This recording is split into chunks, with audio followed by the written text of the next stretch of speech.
Welcome back to Mathletes Corner, everybody. We've got a new series here on absolute values, but before we get started, there is an important announcement inviting all of you to Mathletes Corner Summer Camp in case you haven't already seen the community post.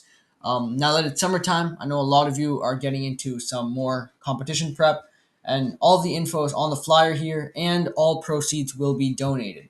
So you show up, you learn some math, and help out. So it's a win win win. You can scan the QR code here or click the link in the description. So go do that now. Now that you've registered, let's get into the content for today's video. So, absolute values. We say that the absolute value of A, which is denoted like this with these two bars, the absolute value of A is distance from A to 0. And it's actually a pretty simple definition. So if we have a positive number, so say P is a positive number, then the absolute value of P is just P. And if we have a negative number, so say N is a negative number, then the absolute value of N is just negative N. Well, that's when P and N are real numbers. But what if there's complex numbers? Well, we'll see that in the next video. But for now, let's get into our first question for this video. So this is the 2021 AMC 10B problem 1. And it says how many integer values of x satisfy absolute value of x is less than 3 pi. So we know 3 pi is about 9.42. And we want the absolute value of x to be less than 9.42. So let's convert this into an inequality that doesn't have absolute values because we can deal with that more easily. So x has to be less than 9.42 and it has to be more than negative 9.42 because all this means is that the distance from x to 0 has to be less than 9.42. And that translates directly to the second inequality that we've written here. Now that we have that, the integer values of x are just negative 9, negative 8, up to 0, and then 1, all the way up to 9. And that's a total of 19 integer values. And that's our answer. On to the next question. And this question is the 2022 AMC 10A problem 6, and it's also a more direct application of absolute values. So the question says, which expression is equal to this for a less than 0? Now this is very important because when a is more than 0, we probably get a different result. So it's very important to make sure we're considering a less than 0.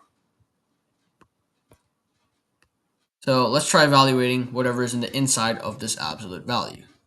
So first we have a minus 2, and then we subtract this square root.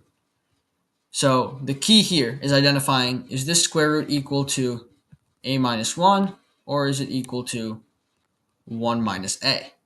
Well, we know that the square root has to be positive, and a is negative, so this comes out to 1 minus a. Now if we do some further evaluation, inside we get 2a minus 3. And we want the absolute value of 2a minus 3. And once again, since we know that a is less than 0, we know 2a minus 3 is also less than 0. So this is actually equal to 3 minus 2a.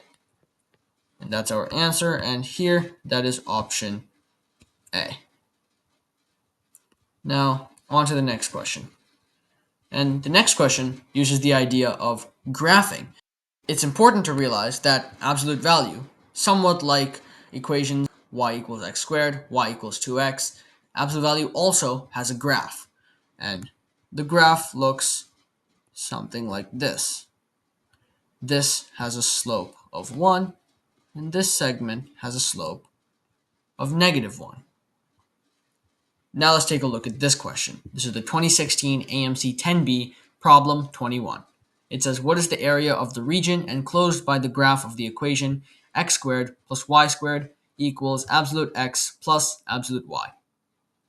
Well, at first sight, it looks like we're going to have to split into cases on whether x is positive or negative and whether y is positive or negative.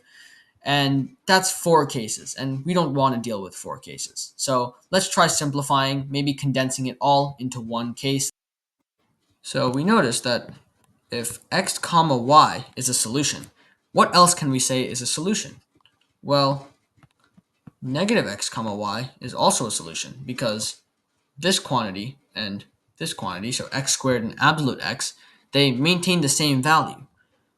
So we can actually negate any of the coordinates and get another solution. So we also get x comma negative y and negative x comma negative y. So we actually only have to find the area for when x and y are positive, then we can just multiply it by 4. So if x and y are positive, that kind of simplifies our equation too, because we get x squared plus y squared equals x plus y. That gives x squared minus x plus y squared minus y equals 0. And completing some squares give us x minus 0.5 squared plus y minus 0.5 squared equals 0.5. So this is just a circle with a center at 0.5 comma 0.5, and the radius is the square root of 1/2, which is root 2 over 2. Now we can get to graphing this. And remember, we're only looking at the first quadrant. So it's centered at 1/2 comma 1/2, and we see that the circle does intersect the x-axis and y-axis at here at 1 comma 0 and here at 0 comma 1. And then along with that, we also have this semicircle.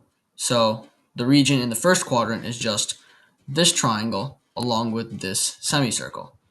So the triangle has an area of 1/2 because it has 2 legs of length 1, and the semicircle is 1/2 pi r squared, and r squared is just 1/2, so that is 1/4 of pi.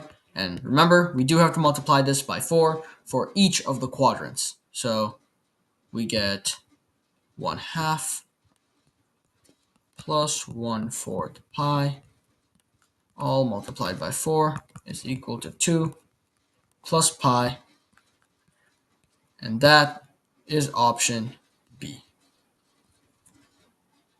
That's all for this video. Thank you for watching. Don't forget to hit that like and subscribe button, and we'll see you next time here at Mathletes Corner.